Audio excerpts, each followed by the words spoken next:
ሰበር ሓበሬታኒና ተመልከቲ ሰብ ሃገር ሚድያ ቱ ሰበር ሓበሬታ ታዩ ወድ ወረደ ካብ ስልጣን አይወርዲ ኢሉኒዮ ህወሓትን መራሕቲ ቲዲኤፍን ኣብ ኣኼባ ልምእታው ይሻባሸቡለው አይወርዲ ኢሉኒዮ አይወርዲ ማንም ሓይለ የወርደኒ ሶ ኣብ ትግራይ ታዩ ልፍጠር መራሕቲ ህወሓት ከምትልወልክዎ ሓበሬታ ይንዕቁ እዮም እዚ ግልጽ እዩ حتى حوحات رايخ يخونس تو سوسايتي خم تجري محبر سبون عب لقلد نجر عب تيك توك القلد حزل نجر من عمنيو خسات فلوعل خس حقل مقبار من عمن نجر لوعل خوخها تو نجر تي بزح فيور من عمن نجر يركب فاينالي زيو ناي تجري سوسايتي خم محبر سبون قم نجر خوينو مالتيو امبر خطنققو حزب تግራይ ውን خطنقق ምክንያቱ ሕዝዚ ተለይ ተመኺሩ አጆኻ ተለይ ተዋሂሉ ከምዚ ክገብር ይኽእሊ ኖርማሊ ግን ታዩ ሕዚ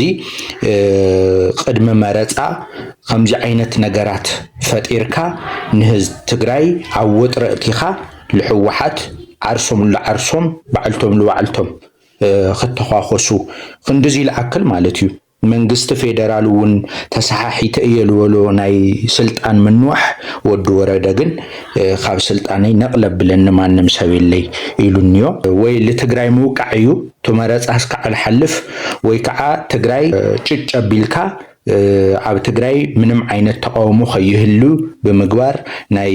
ግዛአታው ሓድነት ድዩ ናይ ገለድዩ ምናምን ዓይነት ልበሃል ነገር ናይ ህዝቢ ሰላማዊ ሰልፍ ከይግበር ለዲፕሎማተኛታት ልወጽ ነገር ብምዕፋን ተተኻኢሉ ያው ወድ ወረደ ስልጣን ሂውና ካለና ስለዚ ትግራይ ከምድላይ ካጌርካ አማሓድራ ይንኩሉ ወኔሮም خاو ያው ትምርጫ መስሐለፈ ለመወቀቃስ ድዩ ወድ ወረደ ደርቢ ኻዩ ኻው አዱሽት ኻድ ምግባር ድዩ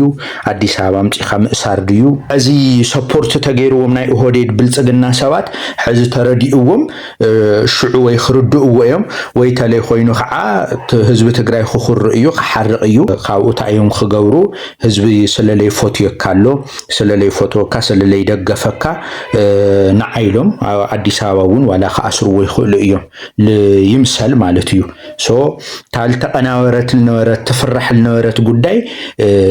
ተጠቅሊላ መጽያንያ ለሻዕሉ ሎ ነገር ታዩ ሓበሬታ ለንዕቅ ማህበረሰብ ይመውት እዩ ይሃልቅ እዩ ይጸንት እዩ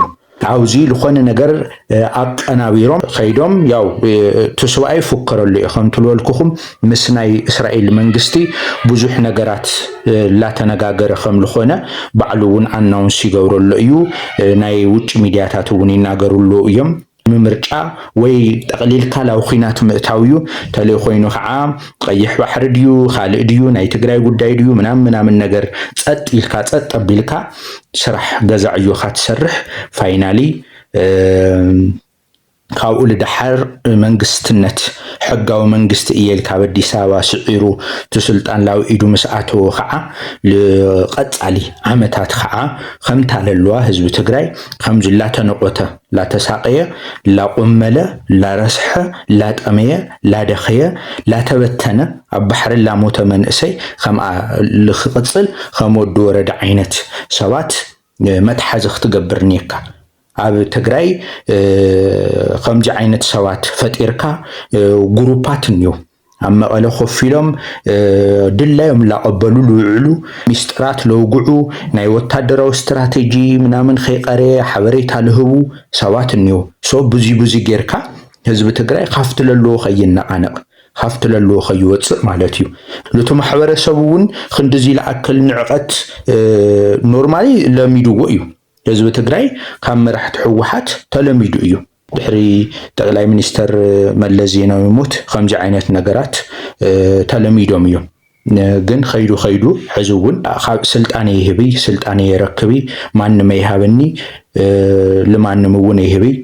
መንግስት ፌደራል ውን ሸይሙን ይሉ ላውዛ አጋምሸት አካባቢ ማለት እዩ ስልጣኔ አይለቅቅ ይሉንዮ መቀለ በኻልእ ወገን ናይ ህወሓት መራሕቲ ናይ ህወሓት ዓበይቲ ሰበስልጣን ናይ ቲዲኤፍ ሓለፍቲ ኣኼባ ተፀዊዖም እኒኦ ኣስቸኳይ ኣኼባ ተፀዊዑ እኒኦ ሕዚ ትግራይ ኣብ ዝተፈላለየ ቦታ ያው ትርምስ እዩ እኒኦ ስለዚ እዚ ማለት እዚ እዩ ተደልዩ ኖርማል እውን በቃ ወድኖ ልወድኖ ብስልጣን ብጥቅሚ ባዕሉ ክወቃቃዕ ባዕሉ ባዕሉ ክመውት ካብቱ ህዝቢ ትግራይ ዝፀነቶ ውርደት ሕመቕ ልላዕለ ከዓ ኣብ ከምዚ ዓይነት ሓዘን ከዓ ክቕመጥ ማለት እዩ ልግበርሎ እዚ በቃ ኣሚኖምሉ እዮም ዘይሩ ናይ ጉጅለ ጌታቸው ድዩ ጉጅለ ደብረጽዮን ድዩ ሕዚ ከዓ ጉጅለ ወዲ ወረደ ጉጅለ እኸለ ምናምን ነገር ላበልካ ትጉጅሎም ካብኡ ልድሓር ኣብ 3-4 ኣብ 2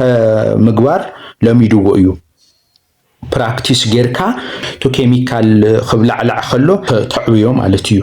ልክዕ ከምኡ ማለት እዩ ኣብ 2 መቂሉ ወታደር ኣብ 2 ተመቂሉ ሓለፍቲ ወታደራት ኣብ 2 ተመቂሎም ፖለቲከኛታት ኣብ 2 ተመቂሎም ሕዚ ኣብ 3 ወዲ ወረደ ናይ ጌታቸው ናይ ደብረጽዮን ካብኡ ላብ 4 ከዓ ክገብረና እዩ ካብኡ ላበለ ማንም ወድኖ ልወድኖ እዋን ፅንተት ለሓደ ዓላማ ልወድቕ ነበረ መንእሰይ ትግራይ ለሓደ ዓላማ ልስለፍ ነበረ ህዝቢ ትግራይ ተበታትኖ ካብኡ ያው ኣብ ፀገሚ ኣተዓርሱ ልዓርሱ ይወዳደቕ ፋይናሊ ከምዚ ዓይነት ሰባት ሕዚ ኣነ ናይ ወዲ ወረደ ስልጣን ምንዋሕ ለህዝቢ ትግራይ ልጠቅምቲ ኮይኑ እኮ ተቀበሉ ኢኻ እኮ ክንድዚ እውን ልሕርቀካ ለናደካ ነገር ምናምን እውን ኢለ ስለዚ ሕጋዊ መንግስቲ ትግራይ ተመሊሱ ማለት ግዛኣት ትግራይ ክጥየቅ እዩ ኣብ ትግራይ ዝተፈጸመ ፅንተት ብሙሉእ ክጥየቅ እዩ ካልኦት ነገራት ተተሓሒዞም ብውዕል ፕሪቶሪያ መሰረት ናይ ማሕበረሰብ ዓለም ልርድአካ ናይ ምፍራስን ውዕል ፕሪቶሪያ ምፍራስን ለይምፍራስን ኣብዚ ኮይንካ ሕወሓት ብለውፅኦ መግለፂ ብልጽግና ብለውፅኦ መግለፂ መጻወቲ እዩ ኮይኑ ህዝቢ ትግራይ ኖርማሊ ይጻወቱሉ ኣለዉ ማለት እዩ ብልጽግና ለዚ ፈሊጡ እዩ ይጻወቱሉ ኣለዉ ህዝቢ ትግራይ ካብዚ መግለፂ ወፅእ ካብቲ ቃል ኾነ ነገር ይድርባ ካብኡ ማእኸል ህዝቢ ትግራይ ይመውት ይሃልቕ ነዳዲ ይኽልከል መድሓኒት ይኽልከል ሸቐጥ ይኽልከል በቃ ከውዲ ሓቂፉ ይሞት ማለት እዩ ግን ሕዚ ወዲ ወረደ ለምሳሌ ልብ ተልገዝእ ነይሩ ደገፍቱ እውን ልብ ተልገዝኡ ነይሮም በቃ ይቕረኻ ለሓደ ዓላማ ህዝቢ ትግራይና ከነድሕኖ ለለና ሶ ሕዚ ቅድሚ ምርጫ ብምርጫ እውን ክጨናነቕ መንግስቲ ኢትዮጵያ እውን ኢምፓየር እኮ ዳቕ እዩ ዓመ ሓያል ነበረ እኮ ሎሚ ክደክም ይኽእል እዩ ስለዚ ምርጫ ተኸቲልካ ከምዚ ነገራት ናይ ትግራይ ጉዳያት ኣብ ውዕል ፕሪቶሪያ እኳ ኣልዒልካስ መከራኸሪ ሓሳብ ተልዕለሉ ታይሚንግ ላመረፅካ ብልጽግና ላብ ጭንቀት ተእትወሉ ተገዲዱ ከፈርሞ ልኽእል ተገዲዱ ክምልሶ ልኽእል ግዛኣት ትግራይ ምግባር ይከኣል ነይሩ እዩ ግን ከምዚ እዩ በቃ ርግማን ዲኻ ትብሎ ታይኻ ትብሎ ብለይፍለጥ መንገዲ ሕዚ ብልጽግና ላፍቱ ከምቲ ልበልክዎ እዩ ንመራሕቲ ሕወሓት ላፍቱ ልደልዮ ኣፍ ገደል ላወሰደ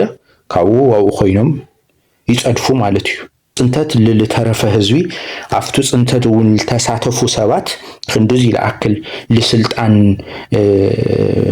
እንድዒ እኖኮ እኖ ክትሓመቕ ከላ ትገድፋ ተጭበርብራ ትወዓ ክትረክብ ከላ በሊዕኻ ልምሕዳር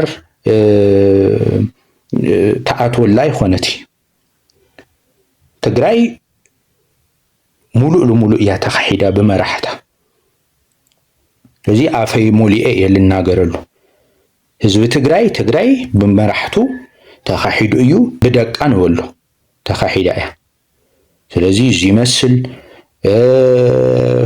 ካልእ ወታደራዊ እንቅስቃሴታት ምናምን ነገር ከም ለለው እውን ሎም መዓልቲ ላተሰምዐ እዩ ኢሉ ሶ ታዩ ክግበር ኣብ ልዕሊ መራሕቲ ሕወሓት እርምጃ ክውሰድ እዩ ይውሰዲ ምክንያቱም ከምቲ ልበልኩኹም እዩ ወይ ምረጥ ወይ ቁረጥ እያ ሕዚ ልብልጽግና እዛ መረፃ እዚኣ እስካዕ ተሓልፍ ወይ ልኾነ ነገር ገይሩ ዓለም ለገርም ነገር ምናምን ነገር ገይሩ መራሕቲ ሕወሓት ክቕንፅል ይኽእል እዩ ተለይ ኮይኑ ከዓ ከምዚ ላገበረ ለመራሕቲ ሕወሓት ፈላልዩ እቶ ህዝቢ ትግራይ ኣብ ክንዲ ክምለስ ምፅዓር أو بعلتم لوعلتم دقنو خم ولا تمنጫጨቱ لጥቅሚ لسلطان خم ولا توادقو صواحون ጥይት ክትኮስ ይኽእልዩ ተሓደል ተሓደውዖ ወይ ከምኡታት ናይ ተሓደ ሓላውል ተሓደ ምናምን ነገር ፋይናል ናይ ህዝቢ ትግራይ ቃልሲ ናይ ህዝቢ ትግራይ ጽንተት ፌል ይገብር ማለት እዩ